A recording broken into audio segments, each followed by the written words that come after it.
বিয়ে হয়ে যখন শ্বশুরবাড়ি আসি তখন আমার কাছে এই মানুষগুলো সবাই অচেনা ছিল। সবার ভিড়ে যেন আমি একা থাকতাম, নিজের মধ্যে থাকতাম, আর সবাইকে অচেনা লাগতো। একটা রাগ, লজ্জা, একটা ভয় নিয়ে সংসার জীবনটা শুরু করেছিলাম। আর দেখো, এখন কয়েকটা বছর পার করার পর এই অচেনা মানুষগুলোই যেন আমার একদম আপন মানুষ হয়ে গেল।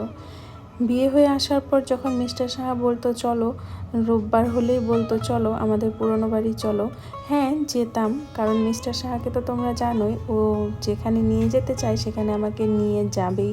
তো যাবে বলতো তো যাবেই, তো যেতাম আমি, কিন্তু সবার সাথে তেমন করে হুট করে আমি ঘুলে মেলে যেতে পারতাম না। ভয় লাগতো, লজ্জা লাগতো, সংকোচে থাকতাম।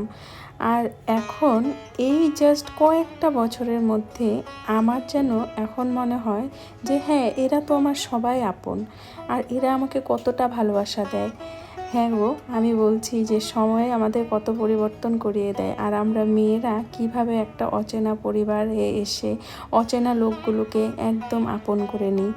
আজকে আমাদের ছিল মিস্টার সাহার পুরনো বাড়িতে নিমন্ত্রণ। এখানে একটা বৈষ্ণব সভা ছিল আজকে, আমার কাকা শ্বশুরের দিবসই ছিল, তো সেই জন্যেই এই বাড়িতে আজকে বৈষ্ণব সভা ছিল। আর এখন জানো তো, এই বাড়িতে আসার কথা শুনলে আমার মুখ দিয়ে আর না বের হয় না। আমি একদম এক্সাইটেড হয়ে যাই, যাব, সবার সঙ্গে গল্প করব। আর সবাই এতটা আপন হয়ে গেছে সময়ের সাথে সাথে যে মনেই হয় না যে আমি আমার শ্বশুরবাড়িতে আছি। সবার সাথে এত ফ্রিলি সব কিছু শেয়ার করে ফেলতে পারি। আমার যদিও একটু টাইম লাগে।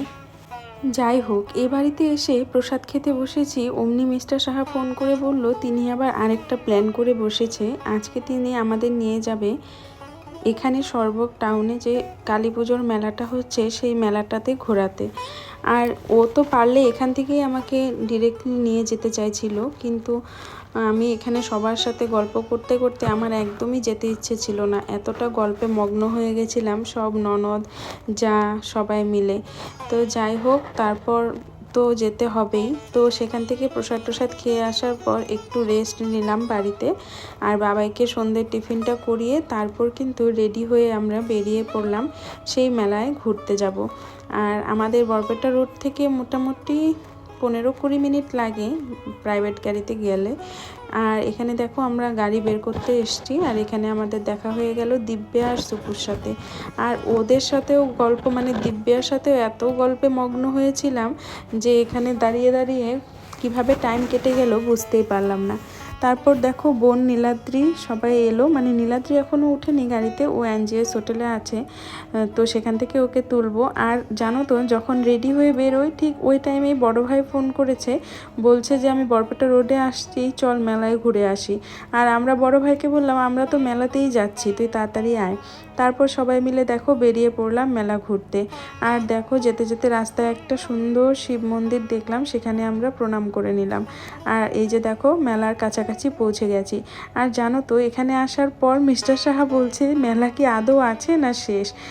তারপর আমরা তো টেনশনে পড়ে গেছিলাম, তারপর না দেখলাম যে আছে। তো তারপর দেখো, এবার আমরা মেলায় ঢুকছি, আর বেশ জাঁকজমক করেই গেট টেট সাজানো হয়েছে। আর প্রথমে চলে এলাম ট্রেড এক্সপো এই সাইডটাতে, বাণিজ্য মেলা টাইপের। আমি বিজনি লক্ষ্মী পুজোর মেলা থেকে একজোড়া জুতি কিনেছিলাম, যেটা দেখে বোনের ভীষণ পছন্দ হয়েছিল। আর তাই বোন বলছিল যে আজকে মেলায় কিন্তু ও জুতি কিনবে, আর ও কিন্তু কিনতে ঢুকে পড়লো। আর এখান থেকে একজোড়া জুতি নিয়ে নিল ও, আর আমি তো সেদিন কিনেছি মেলা থেকে। তো তারপর দেখো, দুই ভাই জুতোর দোকানে ঢুকে অত্যাচার শুরু করছে, আর বোন এই জুতিটাই পরে নিল, আর যেটা পরে এসেছিলো সেটা প্যাকেটে ভরে নিল।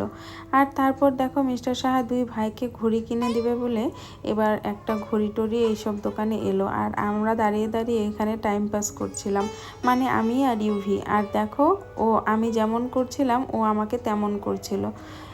আর ও হচ্ছে বম্মামার পাগল, ঠিক কিয়ানের মতো, কিয়ান যেমন ছিল ঠিক তেমন।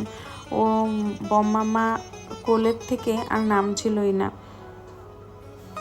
যাই হোক, দুই ভাইয়ের ঘড়ি কেনা হয়ে গেল, আর ঘড়ি পরে দুই ভাই ভীষণ খুশি। আর এই যে দেখো, ছোটটা ঘড়ি দেখেই যাচ্ছে, ওনার এতটা পছন্দ হয়েছে। আর এবার এটার উপর এক্সপেরিমেন্ট চলছে, এটাকে খোলার চেষ্টা করছিল। আর মুখটা দেখো না, মুখটা দেখলে মনেই হয় না এতটা দুষ্টুও। আর তারপরে আমরা আরেকটু ঘুরে ঘুরে দেখছিলাম। আর মায়ের মন্দিরটা যাওয়ার কথা ছিল, কিন্তু বোন আর নীলাদ্রি ওদের তো অসুস্থ চলছে, তাই মন্দিরে তো যাবে না, তাই আমরা বাইরে থেকে প্রণাম করে নিলাম। আর তারপর আমরা একটু ঘুরে ঘুরে মেলাটা দেখছিলাম। আর বেশি লেট করিনি, জাস্ট আধ ঘন্টা 1.5 ঘন্টার মধ্যেই আমরা মেলা ঘুরে নিয়েছি। আর খুব একটা বড় মেলাও না। তারপর আমরা এদিকে মিনাবাজারের সাইডে এলাম। আর এখানে এসে তেমন কিছু রাইড টাইড ছিল না, জাস্ট ওই দেখতেই পারছো নৌকো, তারপর নাগর। এখানে দাঁড়িয়ে দাঁড়িয়ে আমরা এমনি গল্প করছিলাম। আর মিস্টার সাহার চোখে পড়লো অমলেটের দোকান। আর ব্যাস, আমরা সবাই অমলেট অর্ডার করে দিলাম, আমরা অমলেট খাবো বলে।